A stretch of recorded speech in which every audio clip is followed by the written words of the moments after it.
नमस्कार, आप देख रहे हैं नेशनल इंडिया न्यूज और मैं ज्योति।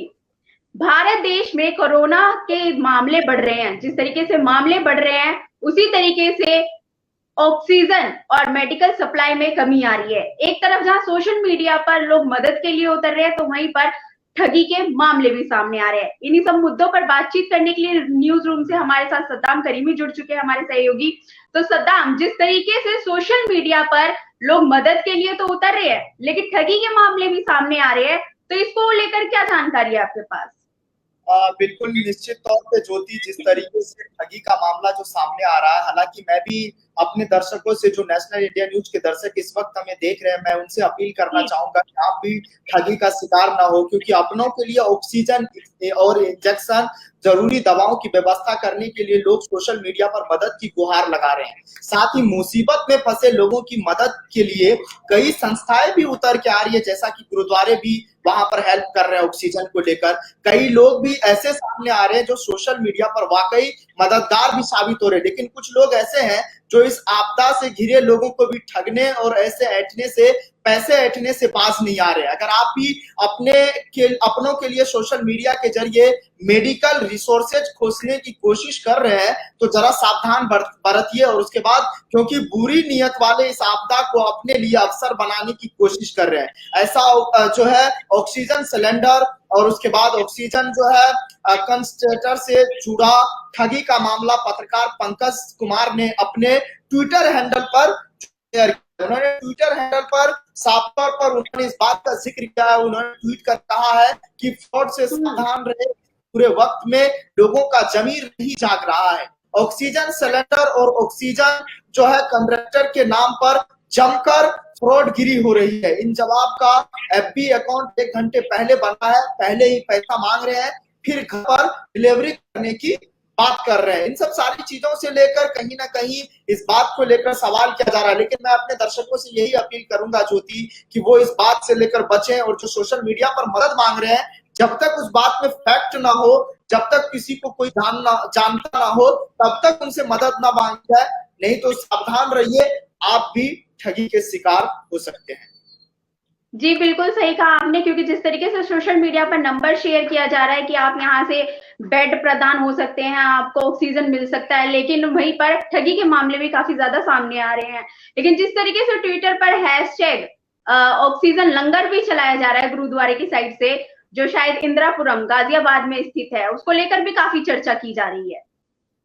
हाँ बिल्कुल, जो इंदिरापुरम का गुरुद्वारे है, उन्होंने साफ तौर पर ऑक्सीजन को लेकर जो मुहैया कराने का जो उन्होंने वादा किया है, वो वादे पर वो खड़े उतर रहे हैं।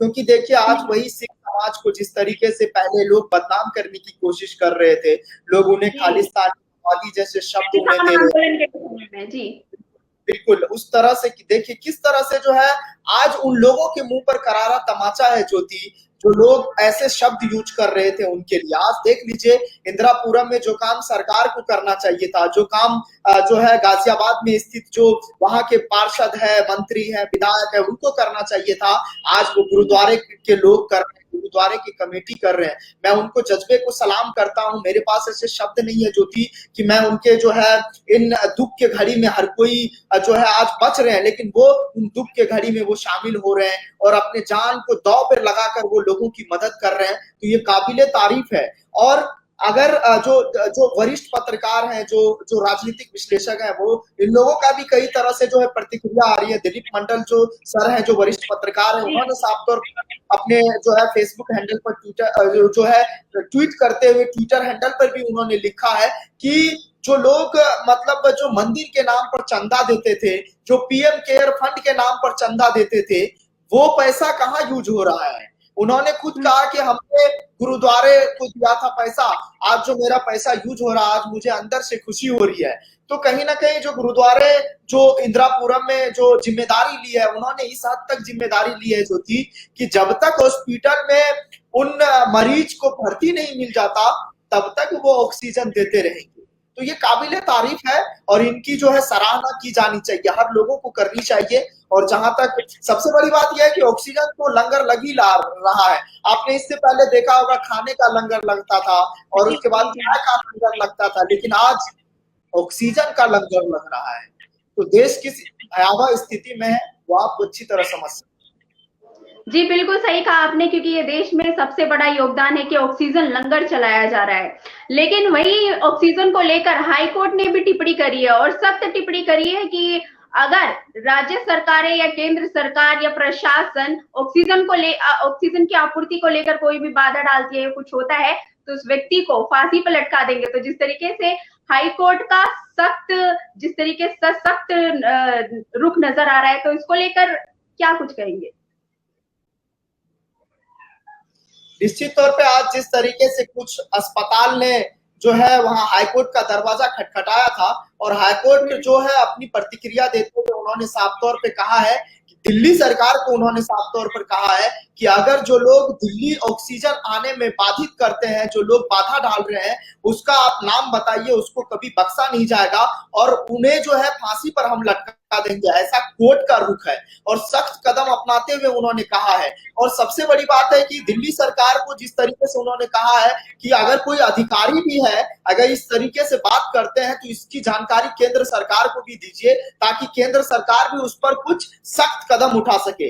लेकिन कुछ अस्पताल जब हाईकोर्ट गए ऑक्सीजन को लेकर, क्योंकि लगातार अरविंद केजरीवाल के पास, चाहे वो गंगाराम अस्पताल हो, चाहे BL कपूर हो, चाहे राम मनोहर लोहिया हो, और तमाम जो हॉस्पिटल है, चाहे लोग, तमाम जगह से अरविंद केजरीवाल को फोन आता है और उससे जो है कहा जाता है कि जो है हमारे पास 1 घंटे का ऑक्सीजन बच गया है। हमारे पास किसी हॉस्पिटल से फोन जाता है कि हमारे पास 2 घंटे का ऑक्सीजन बचा हुआ है। किसी हॉस्पिटल से फोन जाता है तो वो कहते हैं कि हमारे पास 3 घंटे का ऑक्सीजन बचा हुआ है। तो आखिर इसकी जिम्मेदारी किसको लेनी चाहिए थी? इसकी जिम्मेदार कौन होंगे अगर लोगों की जान चली जाए? आपने देखा किस तरह से आज जो है जयपुर के अस्पताल में किस तरह से लोगों को जान गंवाना पड़ा।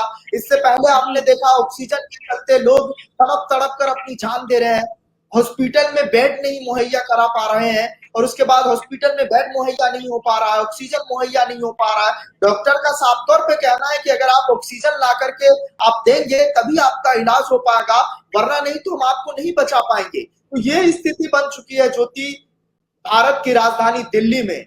कभी किसी ने सोचा नहीं था कि भारत की राजधानी दिल्ली के इतने सारे जो है हालात बन जाएंगे। एक दिन में अगर मैं आज की आंकड़े की बात करूं, आज सुबह का आंकड़ा है, सुबह 6 बजे का आंकड़ा जो आया है, दिल्ली में लगभग 96,000 केस आज जो है आए हैं। यानी इस बात पर समझिए, अगर मैं कल का आंकड़े का जिक्र करूं तो दिल्ली में 75,000 टेस्ट हुआ था, जिसमें 24,371 लोग बीमार हो गए थे। छत्तीसगढ़ में 57,000 जो है 200 लोगों का कोरोना टेस्ट हुआ था, जिसमें 17,397 लोग कोरोना पॉजिटिव पाए गए थे। तो देश की क्या स्थिति, आपको जरा आप उत्तर प्रदेश लिए चलता हूं जहां पर रामराज कहा जाता है, वो उत्तर प्रदेश की ये बद से बदतर स्थिति हो चुकी है।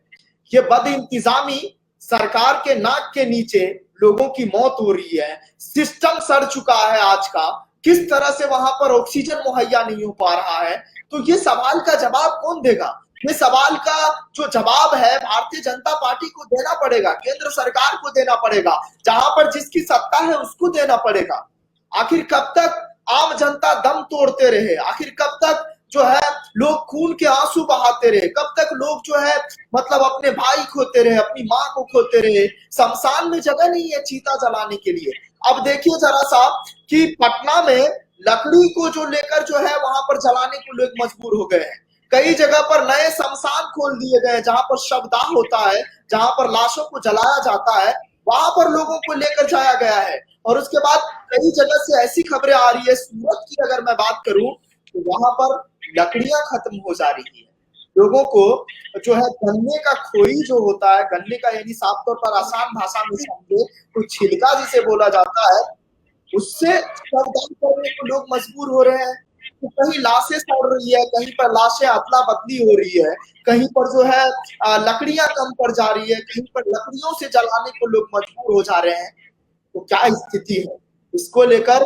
मुझे लगता है कि इसको लेकर जो है जिसकी जिम्मेदारी है, जो हुकूमत है, जो जहां पर जिसकी सरकार है, चाहे बिहार में बात करूं एनडीए की सरकार है, उसकी जिम्मेदारी लेनी चाहिए। उत्तर प्रदेश में योगी आदित्यनाथ, मध्य प्रदेश में शिवराज सिंह चौहान, छत्तीसगढ़ में भूपेश बघेल, राजस्थान में अशोक कोलहद, दिल्ली में अरविंद केजरीवाल, हर किसी की जिम्मेदारी है और इसको सोचना चाहिए। आखिर में यही कहूंगा कि जो लोग ऑक्सीजन के लिए तड़प रहे हैं और सोशल मीडिया पर ये चीज को जो है आप शिकार ना हो, सावधान रहे इन चीजों से। और नेशनल इंडिया न्यूज आपसे अपील करता है और आपसे हमने वेरीफाई नंबर भी आप जो है हमने साझा किया है, उस नंबर पे जाकर के आप हॉस्पिटल को लेकर जो है भर्ती करा सकते हैं, बेड को लेकर आप वहां पर भर्ती कराकर अपने मरीज को बचा सकते हैं। ज्योति जी बिल्कुल सही कहा आपने कि सोशल मीडिया पर ठगी से सावधान रहे।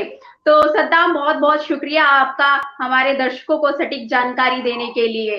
और बाकी मैं अपील करूंगी जनता से कि अपना ध्यान रखे और जो भी मदद बने वो करे। शुक्रिया, बहुत बहुत शुक्रिया, बहुत बहुत शुक्रिया। ये वीडियो अगर आपको पसंद आया हो तो इसे लाइक करें, कमेंट करें, शेयर करें और हाँ, हमारे चैनल को सब्सक्राइब करना ना भूलें ताकि देश विदेश से जुड़ी खबरें आप मिस ना करें, क्योंकि कोरोना काल में 2 गज दूरी, मास्क है जरूरी। नमस्कार।